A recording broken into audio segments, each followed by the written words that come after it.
শুধু নাম মৃত্যুটা, এটাই শুধু জাস্ট আপনার একটা বেড়ি দিয়া, একটা বাঁধ দিয়া, একটা পর্দা দিয়া, একটা আবরণ দিয়া। মৃত্যুটা একটা আবরণ। আমি এতদিন বসবাস করেছি দুনিয়াতে, আমি বসবাস করেছি, চলাফেরা করেছি, ওঠা বসা, খাওয়া দাওয়া, সব কিছু, এভরিথিং, আমরা সব কিছু আমরা দুনিয়ার মুখে করছি। এটা হচ্ছে দুনিয়ার জীবন। কিন্তু সামনে যে আবরণটা আছে, যে পর্দাটা আছে, এই মৃত্যু, এই মৃত্যুটা আসলেই আমরা পরপারের জীবনে পদার্পণ করব, পরবর্তী ধাপে আমরা চলে যাব। তখনই আমাদের চিরস্থায়ী জীবন শুরু হবে। আমরা ক্ষণস্থায়ী জীবনকে অতিক্রম করে একেবারে সামনের দিকে, একেবারে সারা জীবনের জন্য, ওখানে আর কোনো আমাদের জীবনের শেষ নাই, ওখানে শুরু আছে, শেষ নাই, আমরা সেই জীবনে পদার্পণ করব। এই জন্য আল্লাহ পাক রব্বুল আলামিন এখানে আমাদেরকে সুন্দরভাবে আল্লাহ তাআলা আমাদেরকে ঘোষণা দিয়ে দিচ্ছেন যে শুধু আল্লাহ তাআলা এটুকু জানতে চাই যে আমরা দুনিয়াতে আছি, আমরা দুনিয়াতে কিছু সময়ের জন্য আছি, মুসাফির অবস্থায় আছি।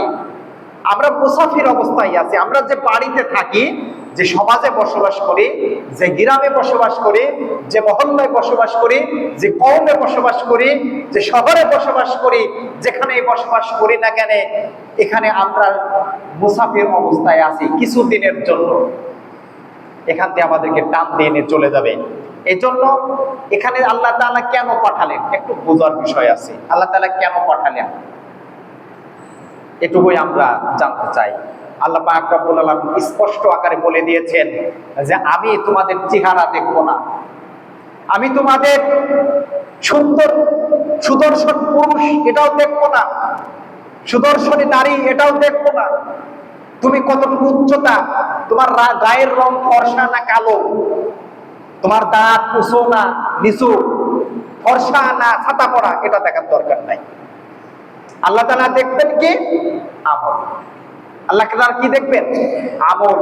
আমলের দিক থেকে কে সুন্দর, ভালো, কে মানে ফার্স্ট ক্লাস পেয়েছে, বা আমলের দিক থেকে কে লাভবান হয়েছে, আমলের দিক থেকে কে জিতেছে, এটাই আল্লাহ তাআলা দেখবেন।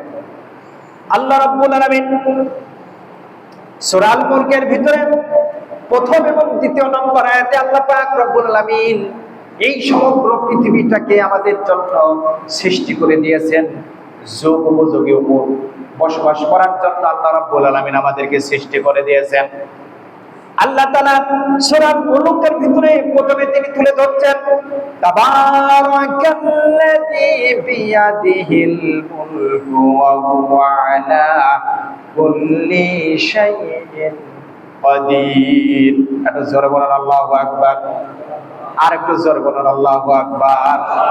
আল্লাহ রাব্বুল আলামিন কত সুন্দরভাবে এই সমস্ত বান্দা মানুষদেরকে জানিয়ে দিচ্ছেন আমি সেই মহান রব্বুল আলামিন, সেই মহামানিত আল্লাহ সুবহানাহু ওয়া তাআলা এই সমগ্র জাতিকে সৃষ্টি করেছেন।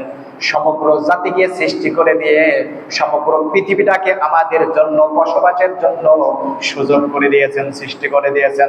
জোরে বলুন আল্লাহু আকবার। আল্লাহ তাআলা আমাদের জন্য সৃষ্টি করেছেন, অন্য কারোর জন্য না। এই পৃথিবীটা বসবাসের জন্য মানুষের জন্য সৃষ্টি করেছেন, অন্য কোনো প্রাণীর জন্য না। অনেকগুলো প্রাণী আল্লাহ তাআলা সৃষ্টি করেছেন, অনেকগুলো প্রাণ মাখলুকাত আল্লাহ তাআলা সৃষ্টি করেছেন, কিন্তু আশরাফুল মাখলুকাত সৃষ্টির সেরা জীবদের জন্য বসবাস করার জন্য শুধুমাত্র এই দুনিয়াটা সৃষ্টি করেছেন। এরপরে আল্লাহ রাব্বুল আলামিন বলেন ওয়াল্লাহু আলা কুল্লি শাইইন কাদির। আল্লাহ পাক রব্বুল আলামিন বলতেছেন আমি এই যে জমিনটাকে সৃষ্টি করে দিয়েছি, আবার তোমাদের উপরে একটা ছাদ সৃষ্টি করে দিয়েছি, সেটা হলো আকাশ। আসমান আমাদের উপরে সৃষ্টি করে দিয়েছেন।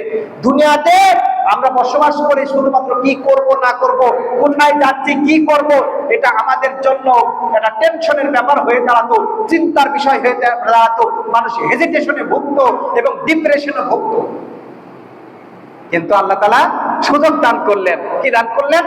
আল্লাহ তাআলা বলছেন আমি পৃথিবীটাকে সৃষ্টি করে দিয়েছি, শুধু পৃথিবী তোমাদের জন্য তৈরি করে দেই নাই, তোমাদের খেয়ে বেঁচে থাকার জন্য আমি আসমান তৈরি করেছি, ছাদ তৈরি করেছি, সেখান থেকে আমি পানি বর্ষণ করছি, সেটা থেকে তোমরা খাও আর বেঁচে থাকো। কিন্তু খাওয়া আর বেঁচে থাকার সাথে সাথে আল্লাহ তাআলার ইবাদত করতে বলছে, আর কোনো কারোর ইবাদত করতে বলছে না। আল্লাহ তাআলা নিজের ইবাদত করতে বলছে। আল্লাহ তাআলা বলছে তোমরা আমার ইবাদত করো। আমরা সেই আল্লাহ তাআলার ইবাদত থেকে মাহরুম হয়ে আছি। আমরা আল্লাহ তাআলা আমাদেরকে একটু নিজেদের দিকে একটু চিন্তা করেন। এই যে বিশ্বময় আমাদের জন্য সৃষ্টি করে দিয়েছেন, আবার উপর থেকে পানি বর্ষণ করছেন, উপরে আরো অনেক সাত আসমান, আল্লাহ সাত তরফ আল্লাহ তাআলা সৃষ্টি করেছেন। এর পরের আয়াতে আছে, আমি বলতেছি, আল্লাহ তাআলা বলছেন যে আমি সব কিছু তোমাদের জন্য সৃষ্টি করে দিয়েছি। আমি সমস্ত ক্ষমতার আধার, ক্ষমতার শক্তি একমাত্র কে? আমার দিকে খেয়াল নাই। আল্লাহ তাআলা সকল ক্ষমতার মালিক কে? আল্লাহ তাআলা এটাই প্রমাণ করতে চাচ্ছেন, আমি জীবন দিয়েছি, আমি মৃত্যু দান করব। আমি জমিন দান করেছি, আমি আসমান দান করেছি তোমাদের জন্য, আমি সবকে সাত তবক আসমান আমি তোমাদের জন্য তৈরি করেছি, সাত তবক জমিন তোমাদের জন্য তৈরি করেছি, আমি সকল ক্ষমতা